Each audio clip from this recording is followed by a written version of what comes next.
There has been a lot of negative news in the news cycle lately, including massive layoffs at Bungie, where, Paul has heard a whole bunch, IGN reported on a whole bunch, and no matter how you crumble the cookie, none of it's good, so to speak. Paul, why don't you run? You've already talked a whole bunch about this. IGN's talked about this, but why don't you just catch people up if they're just hearing about it for the first time? Sure. Earlier this week, I think it was Monday, we started to hear from Twitter people posting from Bungie that they had been laid off. The first time I heard about this was from Liana, the community manager, where she talked about going into a scary meeting where you didn't know you'd have a job. And then she tweeted that she did not have a job. And over the course of the day, we heard the same thing from dozens and dozens of Bungie employees. It was very hard to get an actual accurate count, but it is supposed to be around 8% of the company, 100 people. I've heard about like 113, I think might be the grand total, which is huge. And it also comes in the wake of the Sony acquisition, in which they said there would not be layoffs because of restructuring. Additional reporting from IGN and Bloomberg has also indicated that this will come with a delay for both the Final Shape and Marathon. They have not announced that yet. They had a little blog post today about the issue, but they did not confirm or deny a delay yet. So now everyone's freaking out. Everyone's freaking out at Bungie. Community's freaking out. It is a not good situation. That is about it, unfortunately. Yeah, so one of the most notable things I found about this, and it has a lot of people making headlines where they say, like, Destiny is dead, like Bungie is dead, nothing's coming. One of the questions I wanted to talk about is why, well, this is very bad news. I do not think that is true. I think that Destiny is going to continue to be profitable. I think the community is shaken, but I think often we as people that care about this game, like I made a video not that long ago talking about why I've just totally gotten burnt out on the franchise, and that sentiment has been permeating throughout the hardcore players for some time. Although the most recent season I have heard from you is quite good.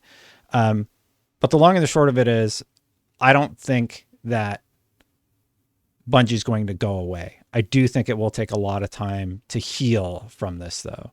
What were your thoughts about that sort of reaction? Because a 45% miss on the target revenue is Yeah, extraordinary. it is indeed extraordinary. And from what I've gathered, like it may have been overprojected a bit, but also based on like how trend lines were target. So it really did uh, result in quite a huge drop and a huge miss to the point where it shook the whole studio. And this is what led to all the layoffs is just straight up Destiny 2 underperformance. Um, and that is something that I think is very hard to come back from, especially given the situation now. If you ask me if like will Bungie exist in 2 years or whatever, like that's almost impossible to think about previously. But this is the most concerned I've been about Destiny and Bungie ever, really, because at this point, like if Destiny fails, kind of Bungie fails because they're not going to get Marathon out at any time before a year and a half, 2 years probably, and so you can't just stop Destiny. They have to keep going full steam ahead. I'm just concerned now what happens when they're putting all their eggs in the Final Shape. They're trying to make it the absolute best expansion they've ever made, and they believe that that will turn the player base around. However, I'm concerned about that because if there is a delay, it's going to create this giant yawning span of season 23 that's 6 or 7 months. You're going to get revenue drop off. You're going to get more player drop off. The Final Shape, even if the Final Shape is really good, it is the end of a saga. So you're going to get people dropping off after that ahead of these episodes, which are just kind of standalone whatever stories. So I don't know if even a really good expansion in the Final Shape is enough to kind of turn the cycle on Destiny at this point. So we will see. Yeah, and I think I think that we're going to continue to see just industry wide restructuring, to say the least. We've already heard reports of around 6,000 layoffs industry wide, where this is impacting all departments. And at Bungie specifically, it impacted some very senior people, like the composer that a lot of people were talking about. The person who designed the original logo was impacted. So this is not like a small scale thing. And I do think a lot of the foundation that had solidified a little bit of that magic at Bungie is definitely going to be shaken, especially knowing that the team who was on Destiny for so long, a lot of people commented. I think both of us recognize that, oh, geez, a lot of those people were like the key people for the Destiny franchise, and now they're over on Marathon. And we've heard Or some mixed Marathon, or they're gone. yeah, they're either on Marathon or they're gone completely. And we've also heard mixed reporting about the sentiment around Marathon. There's, some people saying that there was a question posed to a group of streamers after playing Marathon, like, would you play this tomorrow? Nobody raised their hand, but additional context was added to that, saying something along the lines of, well, they understood that it was in an early state, so of course, of course they're not going to raise their hand. But the concern is that Marathon is also not looking great internally, and I don't know what you've heard about Marathon, but I haven't heard anything glowing. I've heard both. I mean, I've heard at least a couple of people say they played early tests and it's fun. But yeah, I heard the same report about the Tarkov streamers. I think it's still too early, I think, to fully know what the final state of the game will be, especially with this delay, because it's at least, a year and a half away, if not 2 years at this point. I do have some fundamental questions about it, where it's like, if this is supposed to be a moneymaker for Bungie, how's monetization going to look? It's almost certainly free to play, and are they just doing Battle Pass and Microtransactions store? Are they doing Counter-Strike loot boxes? Like, if this needs to be a revenue driver for them, I'm concerned about how they will drive that revenue. And then I'm also wondering what the audience is. If it's not aimed at hardcore Tarkov players, which people seem to think it's not, it doesn't seem to be aimed at Destiny PvP players. I'm wondering where they're trying to carve out their market in this space where there really are no AAA extraction shooters. So it seems like a big risk, but with the benefit of very good Bungie gunplay, assuredly, very cool art design. Like, those are the things we know so far. But it's a little bit too much of a question mark and too far out to be like, well, this is going to be Bungie's salvation, because like they have to make it there and they have to rely on Destiny 2 for the indefinite future. How do you feel about the delay? The delay of Marathon to who knows when, and the delay of the final shape. Now, Bungie hasn't officially said anything yet, but with people canceling their pre-orders and the blog post today, which it's delayed. Yeah, which reads basically like, we're going to delay the game. It has to be perfect. We know that now. They just don't. I don't think they have the exact date or whatever they want to delay it to yet. I don't know if it'll be the 4 months that Jason said or whatever, but it is being delayed. I know that. The Marathon delays, whatever. Like, I never expected Marathon to come out in 2024. Honestly, it seemed like it was pretty far away.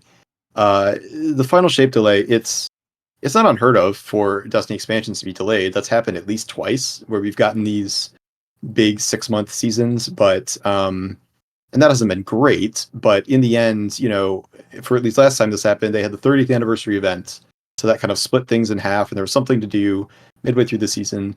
This delay is coming way too late for that to happen, because like something like the 30th anniversary took 8 months to make or something. So I'm worried about what this next season is going to look like once story content runs dry, and that puts it in a different situation, because also we're in this really, really low morale situation, whereas like Seasons of Lost leading into the Witch Queen, there was not really like bad buzz or anything going on then. Everyone was really excited to see the Witch Queen and experience that, but now it's like this kind of disaster mode that we're about to head into this next season with.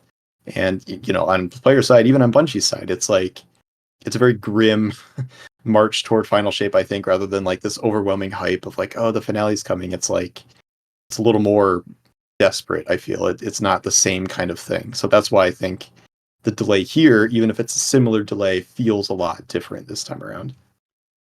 I had made a video on my YouTube channel. Go subscribe to Paul, by the way. If you're still watching this far, go subscribe to Paul.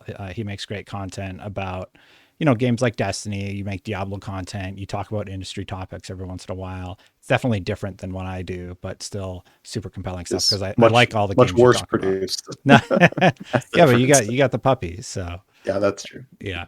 Um, I do have to wonder though, do you think there is something worrisome happening at Sony at large, taking it a step further back? Because I had released a video the morning that this all happened.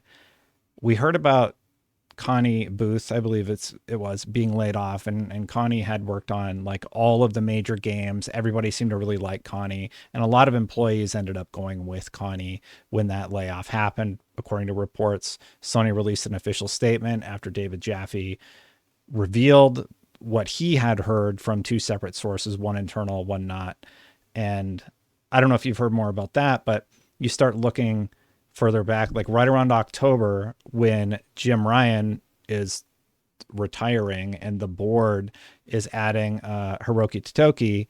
October starts and the layoffs start happening. Naughty Dog's getting hit. There's reports that uh, who else? Insomniac. Insomniac. Yeah, Seems Insomniac crazy, is but having a yeah. few layoffs, like one of their best studios. Um, and it just really sucks. And do you think something else is going on at Sony, or did Sony just wait until the end of the year to have their layoffs when Microsoft announced them at the front? I think it's what's going on with Bungie is like it's obviously related to Sony because they're owned by Sony, but I don't think if like Sony wasn't in the picture, like this would be happening anyway. Like Destiny 2 player fall off at that rate after Lightfall is like serious business. Like you can't dive that much. And well, if Sony's like trying to cost cut and like maybe they're asking for stuff out of Bungie too, almost all of this is just internally Bungie. Like the employees are mad at Bungie management. No one's really mad at Sony. Like it's this whole kind of internal thing, even if it is linked to Sony. The larger picture of Sony, I do agree with you. I think things are starting to go a little wobbly there because it's easy for be like, okay, well, PS5 is selling a ton, Spider-Man's selling great, it's a great game, like Sony's doing great, right? Well, there's a reason they're doing this whole, enormous alleged pivot to games as service, which is now sort of not going so well and maybe getting scaled back quite a bit. And this could have to do with a lot of these departures or firings or whatever. And it seems like they've kind of overcommitted to that idea without really realizing the potential consequences. Like I think it's a nice dream to think that you can bring in Bungie and Bungie's going to sprinkle magic game of service dust on all your single player studios and they're going to make good games. But like there are so many literal examples of single player studios that are great at those games that made terrible live service games, Mm-hmm. Anthem, Avengers, Battleborn, like, and then they went back to the old games they did because they're like, well, that didn't work. And I don't think Sony can be like, okay, Guerrilla Games and Naughty Dog, like, give us a thriving live service game. I don't think that's going to work. And then there's other stuff like I've never been supportive of their investments in VR. Um, I think they're doing a lot of weird stuff with hardware. So I think some big PS5 sales and still good single player first party games are masking some larger problems at Sony. Yeah. Um, Part of that, though, I think you have to imagine back when there was this big boom in games. What was it like last year or 2021 when Elden Ring was released? And all I know is like it seemed like the industry was just going to explode in popularity. And then all of a sudden, a switch seemed to sort of flip with the community where they're just kind of like, you know what? I don't want to live in these games anymore. I recognize that my time is not being valued appropriately, or I'm being forced to do things in a game that aren't particularly fun, that are repetitive, and that retention metric that we know that these designers are asked to chase so that people live in the game longer and they're more likely to, see the candy bar at checkout in form of a microtransaction and, buy the candy bar with that upsell. And I have to wonder if that bubble is going away because people had so much time to play these games and it just kind of snapped them out of whatever that craze was. Do you mean for like the live genre specifically? Just generally, like it's still healthy, but I don't think we're ever going to get back to Fortnite. What was it, 2008 days? Sorry, not Sorry. 2008, 2018. Yeah. I'm coughing, but You say that ahead of the day where they're literally going back in time Yeah. to the 2018 Fortnite season Mm-hmm. for a flashback season. That's very funny. Sorry, I'm still a little sick. Um, I think this also plays into what happened to Destiny this year. Is there were so many other games that were worth playing that were just so great, so expansive. Maybe not live, but Baldur's Gate is a 300-hour game if you want it to be.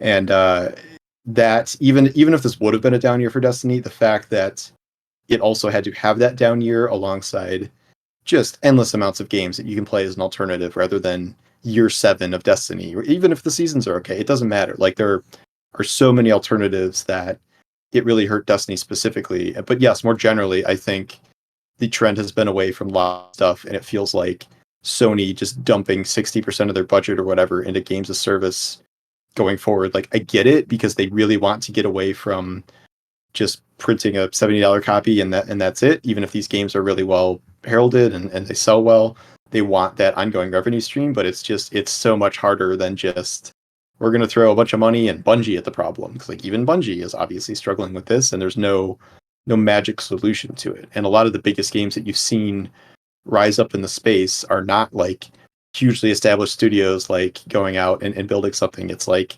Apex Legends, a game that launched with no marketing, or Mm-hmm. Fortnite, which used to be a building game. It's like all this crap that you couldn't really predict. And I don't know if you can engineer something like that if you're Sony. They were trying to. We know there's rumors of Horizon going to this type of game, or at least an online type game. Factions was put on ice based on Bungie's feedback. And my remark before all this news happened was that maybe Bungie was projecting a little bit, because clearly they are not able to hit the targets that they've put out there. So I'm a little I mean, confused. I can believe Factions is bad, honestly. Yeah, But I'm a little I don't know if you ever played Uncharted 2 multiplayer, but it's very fun. I So know, no, I yeah, know they've done good multiplayer before. It's just there's a difference between like a good multiplayer mode and then creating a live game for like continuous ongoing multiplayer content. I think those are really different animals. hmm But yeah, I think I broke the story that Uncharted 2 was going to have multiplayer like way back in the day when man, I how was old are still you? doing Like hard news. 80? Jeez. I'm pretty old. I'm 41. But yeah, I broke that story a million years ago, and Good scoop. at the time it was revolutionary. So I was a little surprised to hear that Factions was put on ice based on feedback from Bungie, who largely has been quite successful, but to not give Naughty Dog that I don't know the right word, permission to experiment or ability to work on it. I don't know. I'm a little I mean, I don't think it's surprised. Bungie that canceled the game. I think Bungie probably said what they But thought, and then it's on Sony to yeah, well, no, figure out what to do with that. Sony's the one that like took everything Bungie said, and now this is happening. Well, I guess I've just sort of in my own head about it, because in hindsight, maybe Sony's regretting making that decision because Bungie made improper projections, which probably inflated their buy price. And I don't know, this whole thing is like honestly a mess, and it falls on leadership. It's unfortunate to hear somebody like Pete Parsons, who's usually quite well spoken, say something like the good employees are still here. I'm paraphrasing, but like, how do you say that to a bunch of people who just watched their friends get locked out of the same building? I know I don't think people realize, but like this year economically, like the it not just gaming, but like the world's not doing so great, and the Nasdaq's down, and S&P's down, and all of these like big things are a little wobbly right now, and it's because we're coming out of the pandemic now. This is the end result of that prosperous period. Now things are sort of reconfiguring and getting back to some sort of normalcy, but we're in like the roughest patch of it right now. So I don't think this is just a Bungie thing. I think this is a Sony wide thing that we're going to Oh, see, and certainly. then an industry wide thing. Yeah, it's just you just view it under a microscope, like in a way, because like this is like more our scene specifically with Bungie, so you can analyze the finer details even if you know it's like a larger industry trend. You can Mm-hmm. see like, okay, we get it, but here's also what specifically went wrong with Bungie, Yeah. as opposed to just the larger outside factors.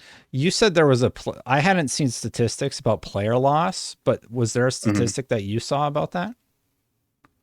Not a literal number, but in some of the reporting, it was that player retention just dramatically fell after Lightfall, and then the Really? 45% revenue miss is largely because of bad player retention. It's not just the same players stayed and stopped buying everything. It's largely because the player count itself went down. And like it's crazy because what actually happened is Lightfall sold really well. Lightfall Yeah. actually did sell well. It had, the highest concurrence on Steam since launch. Mm-hmm. It landed so badly and created this crater of a narrative that it lasted throughout the rest of the year, hence getting to these negative revenue projections. So looking at day-to-day player count, it's a healthy game by most metrics, but also we go back to this old, the court documents, the high burn rates of Bungie. Like this is a very expensive game to manage. Like they produce lots of content, maybe not enough for players, but the way they make this content is extremely expensive, has to be supported by microtransactions to some extent, and it's very difficult. And they've been managing to do it without something like, okay, well now it's too expensive, we got to lay off 8% of the company, but here we are. So it was something that could not go on forever and face something like a significant player drop without some real results here. My theory is that the monetization from microtransaction is going to continue to decrease for the next several years as players are just kind of tired of that sort of upselling technique. And if you look at Diablo, for example, one cosmetic is $20. That is 1/3 the price of the full product, or pretty darn close. That's insane. Yeah, you have to buy the Diablo $25 microtransactions make Destiny microtransactions look great. So well, Destiny's what, $12? It is. And how much is a season? Like, so you're talking about like one. The thing is, cosmetic. Diablo seasons are free, but the battle pass costs money. But the individual skins are all like $25 to $35, and you can't farm anything in game. There's no cosmetic skins you can farm in game at all. Yeah, and like you can't earn the currency to buy them. It's a mess. Yeah. Yeah. Well, I think industry wide, unfortunately, we're going to see. This is just my personal opinion. I think people are going to start buying microtransactions less and less because they've gotten overpriced. They're way overpriced, right? These aren't like $2 to $5 skins anymore. You're talking about $20 for one skin, and maybe like some other in-game, like a cool axe or something that you hold. It's just, it's insane. And I recognize that Fortnite did that, but Fortnite also just had a whole bunch of layoffs because people are just tired of being upsold this way. And I do wonder how the video game industry is going to course correct from this strategy, because every game has needed to have that upselling metric of a microtransaction or some way that they're going to get the players that one extra time beyond the $60, $70 price tag. Well, and the ones that don't, like, Spider-Man, Spider-Man doesn't have any microtransactions and it's a big hit, but like now that is like not good enough for Sony. Yeah. Like they would rather this be, Spider-Man World, and we were playing Spider-Man every month and spending Spider-Man tokens, and like, yeah, it's good they're letting Insomniac not do that or whatever. But I mean, we're already starting to see this, across the industry. Like instead of making Prey 3, what did we get from Arcane? We got Redfall, a live service game, which was terrible. What are we getting instead of a new Arkham game? We're getting Suicide Squad, trying to be a live service game. Like, Lord only knows, but like it's this trend that they tried to chase that like almost, it really backfires if you try to go from your core strength, if you make really good single player games or whatever, to chasing after this. We saw this with Bethesda. I mean, Fallout 76, like the launch at least was just such an utter disaster that, it's kind of amazing we got back to Starfield, and Starfield is now just being a normal game with no microtransactions and some expansion later. And, that seems to be a hit for Microsoft, but the industry as a larger whole, yeah, I think you're right. They're going to have to figure out something else. That's not going to be good. Yeah. When Starfield launches, a Bethesda game with traditional Bethesda jank and everything, and it's controversial because it's like not good enough in some people's eyes. Like, we had a really good year when that's the case, in my opinion. When Starfield is the one where people were like, yeah, that wasn't that good. I know you loved it, Starfield. Paul, but like, no, I did, but I don't expect it to be even like in the final game of the year nominee list at this point. Like which is kind of crazy for a mainline Bethesda game, but it's just been such a year that I get it. But Yeah, I personally loved it a lot. But Yeah, you see a lot of devs saying it's the best year and like the absolute worst, most terrible year ever for right. gaming, because all the games that got delayed from COVID and just general setbacks are now coming out and they're phenomenal. Like Baldur's Mhm. Gate, Zelda, off the top of my head. Those are my two for game of the year. Starfield, I need to play more, but I'm really enjoying it. And then I'm sure there's a bunch of Alan others Wake like 2. I'm Alan in the Wake middle of 2. that now. A lot of people are really enjoying. And we're left at a really interesting point. What do the next 2 years look like? Do we have another release year in 2024 like we did this year? I personally think it'll be. Can't. I don't think there's any way we see a year like 2023 for some time. And unfortunately, it might be even longer given the acquisitions that we're hearing are planned into the future God. or at least projected by analysts in the Yeah. future. Yeah. I don't have a ton else for you, Paul. Any final thoughts on Bungie's future? Do you think they're going to be okay? Do you think they'll bounce back from this, or I is it don't a know, done man. deal? I really don't. I don't think they're doomed or anything, but I think this is very tough. And looking ahead, it's hard for me to see this not getting worse because after this, player spending, player retention is not going to go up. Even if Lightfall is as amazing as they want it to be, I don't know if that's enough to flip the whole narrative and series on its head to go forward from there and be profitable. Reading So in the marathon, it's a whole other thing. But I'm concerned, even if Lightfall is really good based on how things are going. reading the Sorry, posts. final shape, final shape. Yeah, fine. I don't know what you meant. Reading the post today about Final Shape and how it has to be amazing. What I'm reading there is that Final Shape is the end. And there's been a lot of talk about what will happen after the Final Shape. Do they make a Destiny 3? I don't know what they do after that. They probably do a year of content at least, if not two, and sort of They seasonal can't stop it, things. man. They can't. They keep, like if they stop Destiny, they will be dead If they unless Marathon is pumping out money. So if they they have have a to keep going. if they have a 45% revenue miss though, what Well, happens if then they're that going to have happens again? 0% revenue if they stop Destiny, though. Yes. So it's going to be very tricky for them to navigate that Yes. though, right? So think about They it. need runway to get to Marathon, and they need Marathon to be a big hit. Yeah. And Ideally, they both be a big hit, but yeah. If it's Marathon hard. isn't a hit and Destiny doesn't course correct with Lightfall, and generally speaking, like this, the way that they've been doing storytelling, it's very fatiguing as a dad. You know, like I, I can't bring I see myself to you both. Yeah. catch up on the game because I'm just like, I don't want to do the story mission, then grind out a thing every week just to see the next story beat. And Would you like, want to do it? Would you prefer if it was all at once, or how would you rather consume it? let's let me binge watch it. You know, Okay. let Well, me then you do can it. just wait to the end of the season and do it. Send me But to different places. Send me yeah. chasing stuff around the galaxy so that like do you remember House of Wolves, to get nostalgic for Yeah. a second? That story Hmm. sent you all over the map. It was Venus at the time, I believe, right? And it Hmm. sent you to different locations on Venus. It had you do different things, or Taken King. It didn't just have you locked in one place. You were able One to, seasonal activity. yeah, yeah. And the seasonal model, unfortunately, they have you go to one location, do one thing, and they have you do that for months, usually 2-3 months, right? And that is, Yeah. I think the fatigue of that model is just there. Like you and Well, I that's why joke about the we're squares. getting episodes now. I don't know how significantly different that will be, but that's supposed to be one of the solutions to the current seasonal fatigue. But I guess we're not going to know how that works until we see it. So Yeah, we'll see. Um, yeah, very unfortunate what's going on at Bungie today. Very unfortunate phrasing from Pete Parsons. That's just like a kick in the gut while everybody's down, it's, you his know? tweets, that phrasing, he's getting roasted. Yeah. Yeah. I hope Bungie comes back. I have Bungie's a big reason that I'm in the industry. I won like a fan contest for Halo 3. It was Game Trailers hosted a contest. It was like We Love Halo 3, and I made this dumb nerdy video. So I've always had a very fond place in my heart for Bungie. And Is that to, still on the internet? yeah, I still have it somewhere. It's called We Nice. LAUV Halo 3.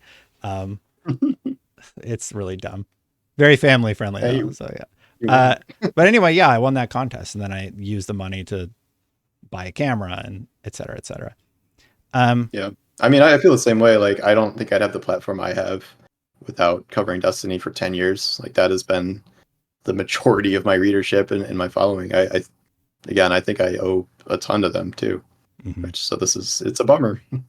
It is. We'll see what changes. It's going to take a long time to rebuild trust with their team internally and rebuild Yeah. trust with the players. I've seen players Yes. canceling their pre-orders. Like their like morale was low, and somehow this made morale go lower. And It's never been like this. And it's not even because no, like, oh, the it's game is really so bad. terrible right now. It's totally outside of that. Like Mhm. that's the worrying part. Like what can even change it? I don't know. Yeah, it's like the game is bad. At least Bungie is a good company. Oh, Mhm. Bungie's not a good company anymore. Like, or at least that's the.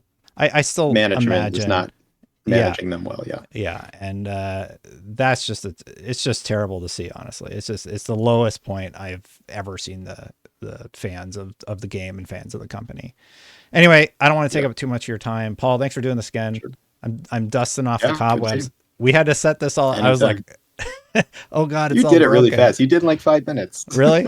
I always feel bad doing You're production fine. stuff. It's fine. All right. Well, thanks, Paul. Go check out Paul's Thank YouTube you. channel at Paul Tassi, right? Is that the tag you're using or handle? I think so. There might be a period in there. I don't know. You'll look, find it. look up Paul Tassi on YouTube. He's made like several videos about the topic, keeping up on top of it. And we'll try and be back for the next one. Bye for now, everybody. I have no idea where my outro button is. Let's see here.